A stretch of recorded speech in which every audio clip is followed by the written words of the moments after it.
Sahabat dan saudaraku, mari menggunakan waktu mempelajari firman Tuhan hari ini.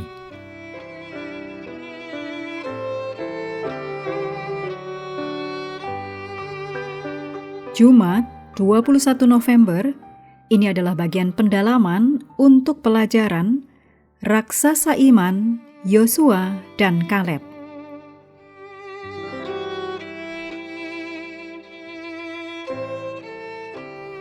Kita mulai dengan doa singkat yang didasarkan dari 2 Korintus 13 ayat 5. Ujilah dirimu sendiri, apakah kamu tetap tegak di dalam iman. Amin.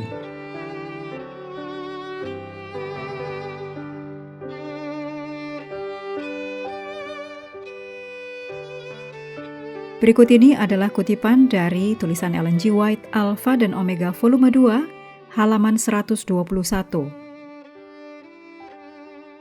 Iman Kaleb tetap sama seperti pada waktu ia memberikan kesaksiannya melawan laporan buruk mata-mata lainnya.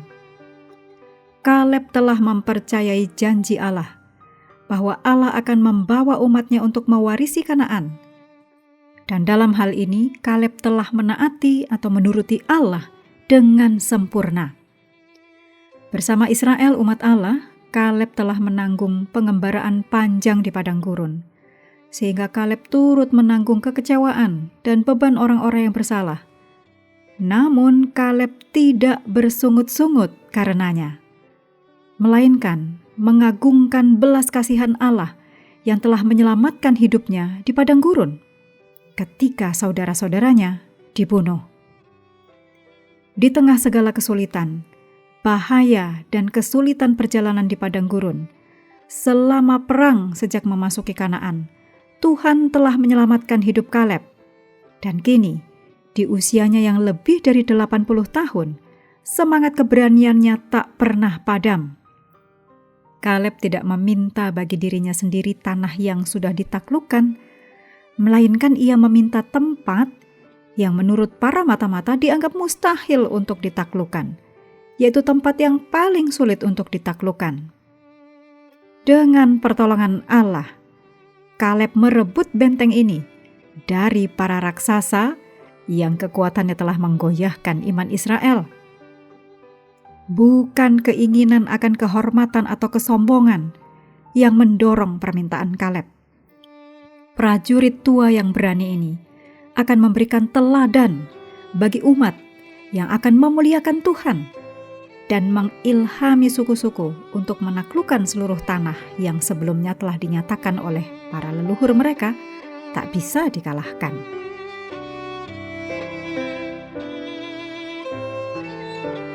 Berikut ini kutipan dari tulisan Ellen G. White dalam The Advent Review and Sabbath Herald, tanggal 30 Mei 1912.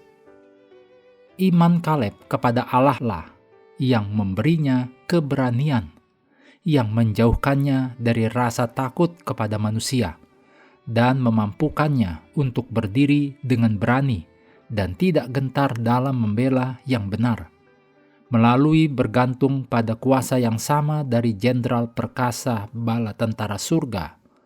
Setiap prajurit salib yang sejati dapat menerima kekuatan dan keberanian untuk mengatasi rintangan-rintangan yang tampaknya tidak dapat diatasi.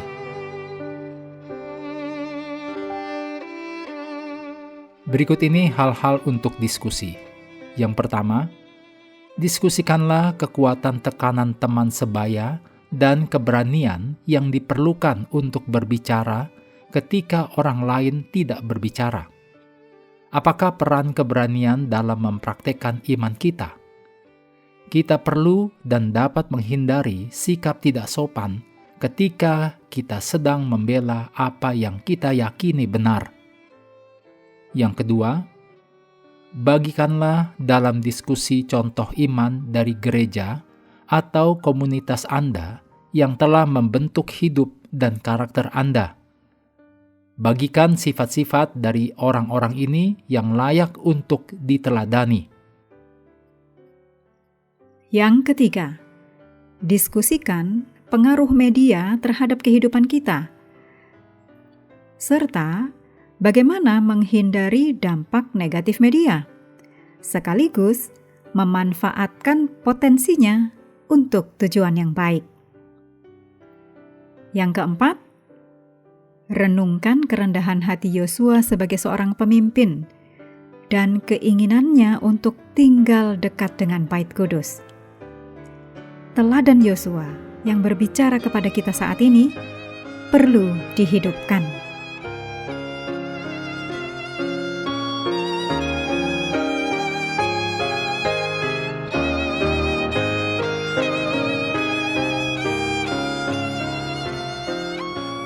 Mengakhiri pelajaran hari ini, mari kembali ke ayat inti Ibrani 13 ayat 7. Ingatlah akan pemimpin-pemimpin kamu yang telah menyampaikan firman Allah kepadamu. Perhatikanlah akhir hidup mereka dan contohlah iman mereka.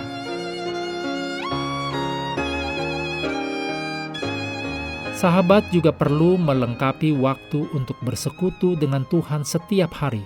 Dengan bacaan Alkitab sedunia, percayalah kepada nabi-nabinya yang melanjutkan dari Hakim-Hakim pasal 8. Tuhan memberkati kita semua.